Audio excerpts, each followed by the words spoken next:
विद्यार्थ्यांना सांगेल की आपल्याकडे खूप मोठा प्रकार आहे की आपण घर सोडून जातो, पुणे दिल्ली अशा ठिकाणी जाऊन अभ्यास करतो.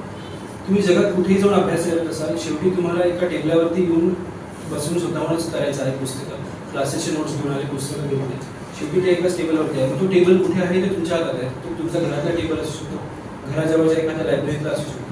तुम्हाला दिल्ली पुण्यासारख्या ठिकाणी जाऊन, कारण जेव्हा तुम्ही अभ्यास करता तेव्हा तुम्ही कमाई नाही करता, याचा अर्थ आई वडिलांवरती तिथं बोजा आहे.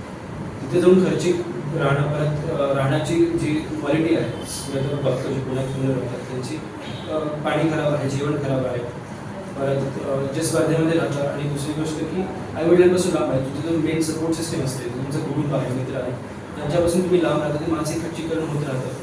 तर मी खूप जणांना हे सांगेन की परत तुम्ही घरी या, घरी राहावा. कारण मी जेव्हा अभ्यास करायचो तेव्हा माझं होतं की जॉब असल्यासारखं करायचं. सकाळी 7-7:30 उठायचं, नॉर्मल सगळं मॉर्निंगच्या रुटीन करून 9 वाजता अभ्यासाला बसलो. 9 ते 6 जॉब असतो आपला, त्या टाईपमध्ये मी करायचो. मी दुपारी 1 तासभर जेवणाची सुट्टी घेतली, परत काम संपवलं. 6ला काम संपवलं की पूर्णपणे सोडून द्यायचा तो विषय. आपलं टी व्ही बघणं, जे पण असेल मित्रांना भेटणं, कुटुंबासोबत बसणं, हे करायचं. पण 9 ते 6 पूर्ण डेडिकेशनली तिथे द्यायचं की जसं मी, हे माझा जॉब आहे रोजचा. आणि 1-2 आठवड्यातून एकदा सुट्टी घ्यायची, चांगला वेळ घालवायचा, थोडं विरंगुळा जे आपल्याला आवडतं त्याच्यामध्ये घ्यायची, असं केलं. तर मी एवढेच म्हणेन की घरी परत या, आपल्या घरात राहून अभ्यास होते. कारण घरी काही ना काही कोणीतरी येत राहतं, काम होतं.